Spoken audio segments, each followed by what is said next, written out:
Major ডালিম বলছি, এখন হতে সারা দেশে সামরিক আইন জারি করা হলো। দীর্ঘদিন পর প্রকাশ্যে মেজর ডালিম। আলোচিত সাবেক সেনা কর্মকর্তা লেন্স কর্নেল অব শফিকুল হক ডালিম মেজর ডালিম হিসাবে পরিচিত।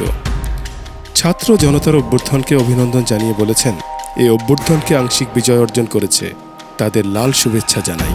বিপ্লব একটি সমাজ, যে কোনো রাষ্ট্র একটি চলমান প্রক্রিয়া, সেই অর্থে তাদের বিজয় এখনও পুরোপুরি অর্জিত হয়নি, তার জন্য আরও সময়ের প্রয়োজন।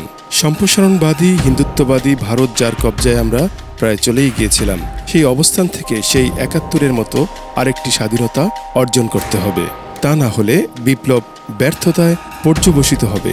তিনি আরও বলেন, মুজিব তো মারা যায়নি, সেনা অভ্যুত্থানে নিহত হয়েছেন।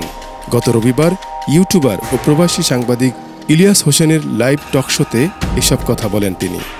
দীর্ঘদিন আড়ালে থাকা শরীফুল হক ডালিম টকশোতে বাংলাদেশের মহান মুক্তিযুদ্ধের সময়কার এবং ১৯৭৫-এর ১৫ই আগস্টের নেপথ্য ঘটনাবলী তুলে ধরেন।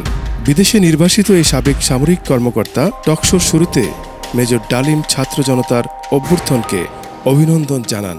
১৫ই আগস্ট সম্পর্কিত এক প্রশ্নের উত্তরে তিনি বলেন, ৭৫ সালের ১৫ই আগস্ট খুবই স্পর্শকাতর বিষয়, এটা কোনো বিচ্ছিন্ন ঘটনা নয়, এটার মূল সূত্রপাত হয় মুক্তিযুদ্ধ চলাকালীন অবস্থায়। আমরা বুঝতে পেরেছিলাম বাংলাদেশের মুক্তিযুদ্ধটা কাদের ইন্টারেস্টে হচ্ছে। এটা কি আমাদের ইন্টারেস্টের জন্য হচ্ছে যে আমরা মুক্তিযুদ্ধ করে দেশ স্বাধীন করব, নাকি অন্য কোনো উদ্দেশ্যে কাজ করব? তিনি আরও বলেন, যখন ৭ দফাকে চুক্তি করে নজরুল ইসলাম তাজউদ্দিনকে দেয়া হলো একটা প্রভিশনাল গভর্নমেন্ট গঠন করার, ৭টা ক্লোজ পরে সাইন করার পর নজরুল ইসলাম ফিট হয়ে পড়ে গিয়েছিলেন যে আমরা ক্রমান্বয়ে ভারতের একটা করদ্বারাজ্য অঙ্গরাজ্যে পরিণত হব। মেজর ডালিম আরও বলেন, শেখ মুজিব তার জুলুমের মাত্রা এতটাই তীব্র করেছিলেন যে স্বৈরাচারী আচরণের মতো, যে তখন মানুষ আল্লাহর কাছে মুক্তি চাচ্ছিল মুজিব জুলুমের অবসানের জন্য। মেজর ডালিম আরও বলেন, মুজিব তো মারা যায়নি, মুজিব একটি সেনা অভ্যুত্থানে নিহত হয়েছেন। সেনা অভ্যুত্থান তো আর খালি হাতে মার্বেল খেলা নয়, ওখানে দুই পক্ষ থেকেই গোলাগুলি হয় এবং হতাহত হয় দুই পক্ষেই। যেমন মুজিবের পক্ষের কিছু লোক মারা গেল, সেভাবে সেনা অভ্যুত্থানকারীদের বিপ্লবীদের পক্ষ থেকেও কিছু লোক প্রাণ হারায়। বিপ্লবীরা বিজয়ী হয়ে গেল, তারা ক্ষমতা নিজের হাতে নিয়ে নিল।